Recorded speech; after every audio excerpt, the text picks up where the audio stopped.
Hey everybody, as we are in a time of lockdown and social distancing, I'm going to be coming to you from my house and we're going to pick up where we left off. So we're going to be beginning with semantics, and in semantics we study the meaning of language. And to start us off in semantics, we're going to be talking about the difference between lexical and compositional semantics. Now, lexical semantics is, as the name implies, the study of meanings of lexical units or words.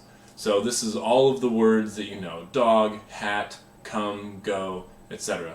And now some words have a slightly different connotation than their denotation. They are used and have slightly different meanings than what the literal definition is, but that's not a very big difference. And then there are compositional meanings, and these are words when they're grouped together in phrases or in sentences that carry a different meaning entirely than the sum of their parts. For instance, I can say something like elephant, lexical meaning, not a problem. I can say something like dog, not a problem. But then I can say my dogs are barking, and that's me conveying that my feet are tired, right? So the compositional meaning of my dogs are barking has nothing to do with my literal dogs that I own actually making noise. So the meaning of a lexical word doesn't necessarily have any meaning to the compositional meaning of many words. We also use compositional semantics to refer to a person, place, thing, or idea with many more words. For instance, you can say the woman married to Barack Obama. That's just Michelle Obama. I could have just said Michelle, but instead I used a composition of words to refer to something else. So that is the difference between lexical and compositional. Now, we also have the difference between sense and reference. Now, this is an entirely different set of dynamics. Sense and reference is how you visualize the world and how the world actually appears. So, if I say the word bird, all right, if I say bird, the idea of what a prototypical bird is appears in your head. You know what a bird looks like. Most of you are thinking of a robin, a sparrow, some sort of small bird we have in North America. If you're from the coast, you might think of a seagull. If you're from the far north or from a wooded area, you might think of a hawk or a vulture. But they're all prototypical type birds. They all have beaks, feathers, legs, they all fly.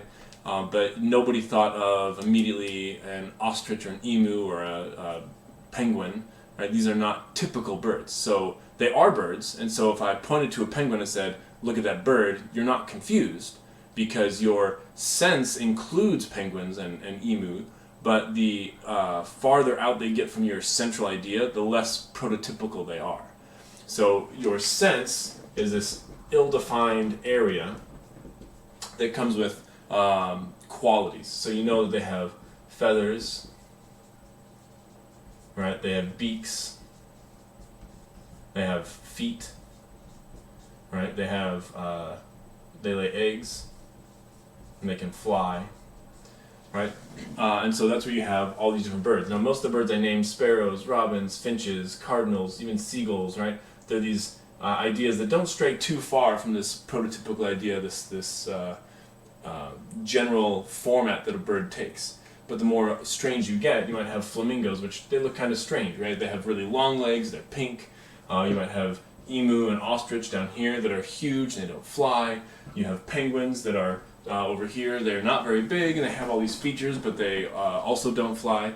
Kiwis, again, all the flightless birds, I guess. Or you might have something huge like condor and eagle, right? And those, or starlings, which are tiny little birds that fly in flocks of millions. Crows. Right? There's many different kinds of birds. So your sense includes all of them. But your reference is the thing that we're talking about in the real world. So what I point to is the referent. So I can say, do you see that bird over there, or that bird ate my lunch? Or watch out for the birds when you're eating your sandwich at the beach and we're thinking of the seagulls. That's your reference. Now this is becomes an interesting dichotomy, because if I ask you all to draw a picture of something, you all have a different sense. So if I ask you to draw a cup, take a minute and do that.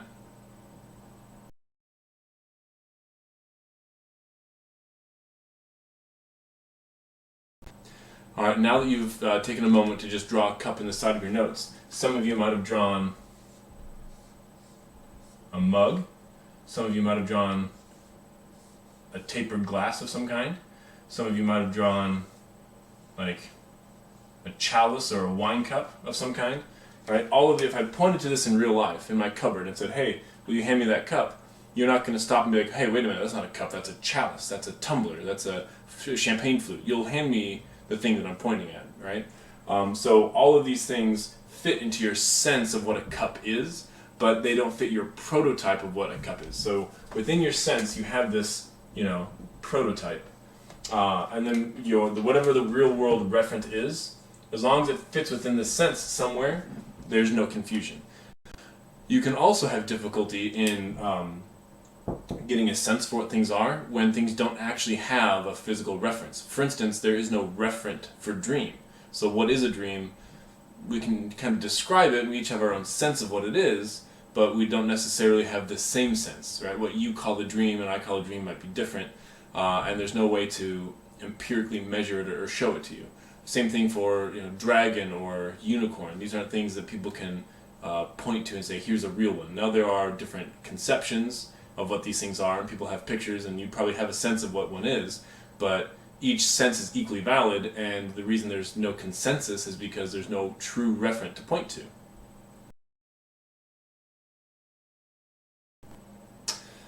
So now we're going to get into semantic relationships. This is the meat and potatoes of the testing material, and really what I think is the more nuanced and fun portion of semantics. So I like sense and reference. That's a good piece of information to convey to people. That really helps open up your understanding of how we use words and store them. But the relationships is really where you start getting some fun boundaries, and you start examining things you didn't even realize you knew. So the first ones are hypernymy and hyponymy. We're going to do synonymy and antonymy. Okay, so the first one is a pair of relationships, hypernyms and hyponyms. Hyper meaning above, hypo meaning below. So these are when you have relationships of words that are nested within each other. So if I use the term vehicle, right? Well, within the word vehicle, we can agree to put some subsections. We can put automobile.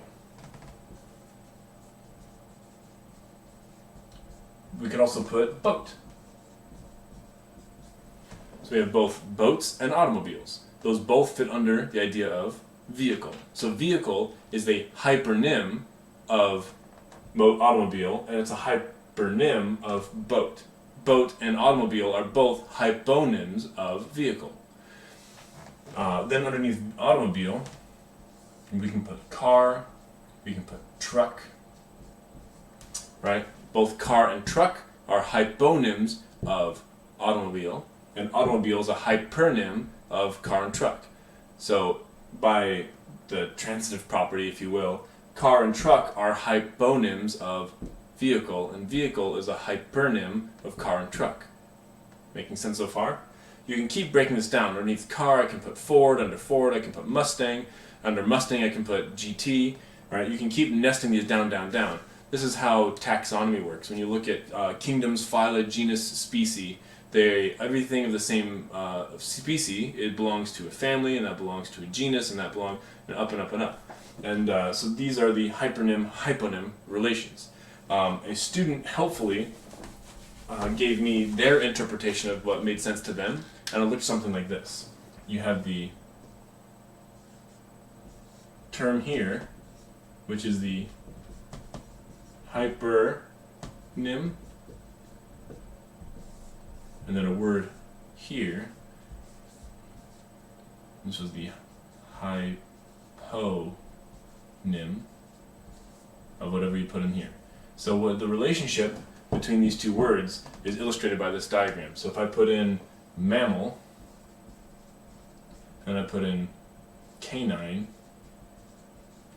so mammal is the hypernym of canine, and canine is the hyponym of mammal. And I can put in dogs instead of, say, wolves, right? And then I can put in Fifi instead of dog. And so I can put things in here like canine and dog. So, D-O-G. So mammal is the hypernym of canine, which is the hypernym of dog, which is the hypernym of Fifi, and Fifi is the hyponym of dog, which is the hyponym of canine, which is the hyponym of mammal. And so the relationship is maintained. So synonyms are just two or more words that refer to the same thing. You might have this in terms of what you use to go grocery shopping and put your items in. When you're going down the aisleway and you put it in your cart or your buggy or your basket, depending on what you call it. There's no difference in the meaning of these words. They all refer to the same shopping cart, metal cage things you find at Walmart.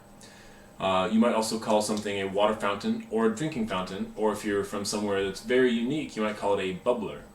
Right? And then the thing you sit on that can sit 3 people in your family room is either a couch or a sofa. Again, couch and sofa, there's no real meaningful difference. Some people might have a vague idea that sofa is a little fancier, but there's no practical difference between the two. If I point at that piece of furniture and I call it a sofa, there's no hesitation and there's no disagreement. So these synonyms arise for one of 2 reasons. Either it's just a dialect variation, either done by region or some sort of other demographic factor. So again, this is North versus South, American versus British, man versus woman, rich versus poor, black versus white. Any of these different dichotomies will produce their own synonyms across these dialectal variations. And we'll get into dialects more into a couple chapters. But the other reason synonyms occur is because there's some sort of need. The synonym serves a kind of purpose. So unlike pop versus soda, which both refer to sugary carbonated beverages, you have something like water and H2O. Now, they both usually refer to the same things. They both refer to the drinkable clear liquid that we know and love to sustain life. But water is a layman's term to refer to any water. So that could be rivers, lakes, tap water, pools, etc. H2O is more specific because in scientific purposes you need to have a pure sample. If I grab a cup full of water from my tap or from the lake, it's going to be full of other things. It's going to be full of impurities. So the need to have a second word to be more specific is important to the lexicon of scientific studies. So we have a purpose served by the synonym. So each pair of synonyms is going to have one of those 2 explanations, either a regional or dialectal variation or some sort of purpose behind its formation. Then we get to antonyms, and this is one of my favorites because they're so fun to write for tests and also because they are very tricky and sometimes thought-provoking. So I'm going to walk through the 4 different kinds of antonyms very slowly, and it will behoove you to take notes and write down examples to keep them straight.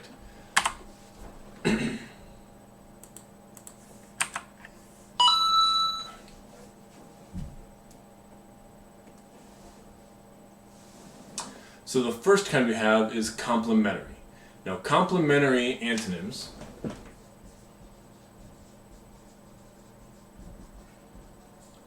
have 2 qualities.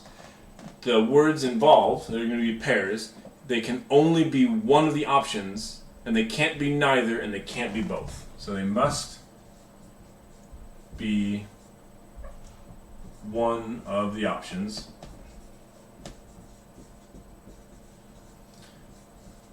They can't be neither or both. Okay? So this would be examples like married and unmarried. Now, if we were together as a class, I would ask you to agree or disagree and provide counterexamples, and oftentimes people will say, but what about divorced? And I would ask you, are they married? No. Then they're unmarried. What about engagement? Well, are they married? No. Then they're unmarried. And no matter what stage of life you're in, you're either married or you're not married. You're never neither and you're never both. Then you have dead and alive. You can't ever be neither, and you can't ever be both. You're either dead or you're alive.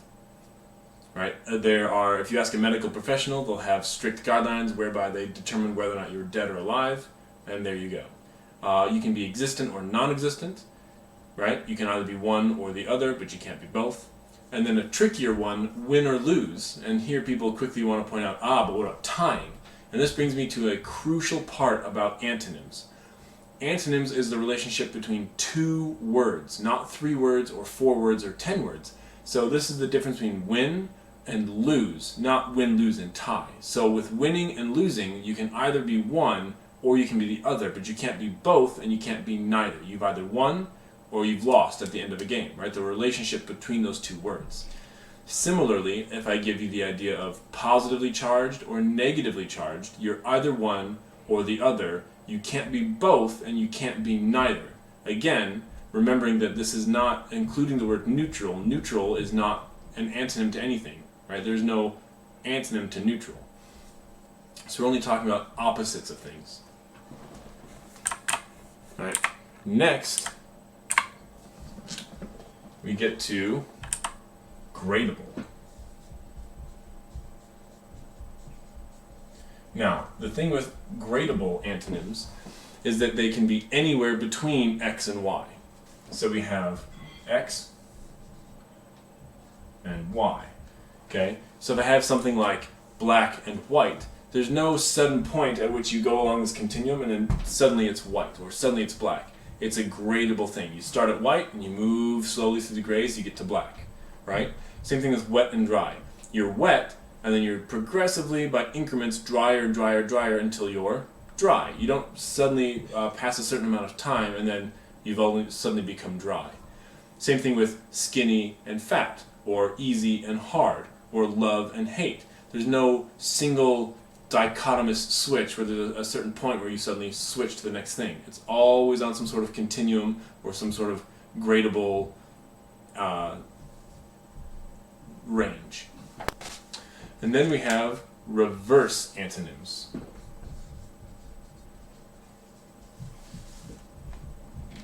Now, reverse antonyms are crucial because one conveys the idea of motion. Okay, that's crucial to this. There's some sort of motion implied. And secondly, doing X will undo Y and vice versa. So if I have right and left, if I turn right and then I turn left, I've undone that previous motion, right? I can enter a building and then exit a building, and that has undone the motion. Similarly, I can exit a building and then enter a building, and I've undone that previous motion. You can expand something and then contract something. You can ascend something and then descend something, right? And that implies both motion, opposite, and undoing the other, right? So they're in pairs of undoing each other. Then we have, lastly, converse. So this has a very unique rule, and that is that for X to be possible, Y must also be required. Here we go. At the same time. Right? So I can't do X unless Y is also happening at the same moment. They require each other in order to be in existence at all. So I want to lend something to someone, but until someone borrows it from me, I haven't lent anything. I'm just a guy looking to give away my pencil or my shovel or my chainsaw or whatever it is I'm trying to do. So you can't lend and borrow without the other. Right? I can't be a teacher if I don't have students. Otherwise, I'm just some guy yelling into the sky, right? In order for me to be a teacher, I have to have a student. In order for you to be a student, you have to have a teacher. In order for me to be an employer, you need to have employees, right? In order for me to be over something, something must be under me. So these are things that inherently require each other. And that's the big difference with converse versus these other ones. Now, I'm going to post a series of examples for you guys to work through on your own, in addition to the homework.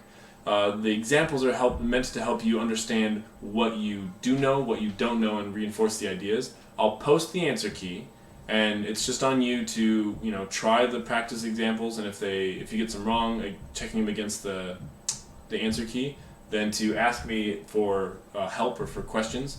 I will be doing online study sessions that last between 30 minutes and an hour, depending on how long you guys need them. I'll set them up through ELC, and we'll be able to talk live with each other, and I can draw out examples here. Okay, I'm more than happy to meet up with someone if you need to, on 1 or 2 people at a time. Staying 6 feet away, washing our hands, etc. If that's what helps people study better. So reach out to me through GroupMe and anything else that you need, and I'll be happy to do what I can.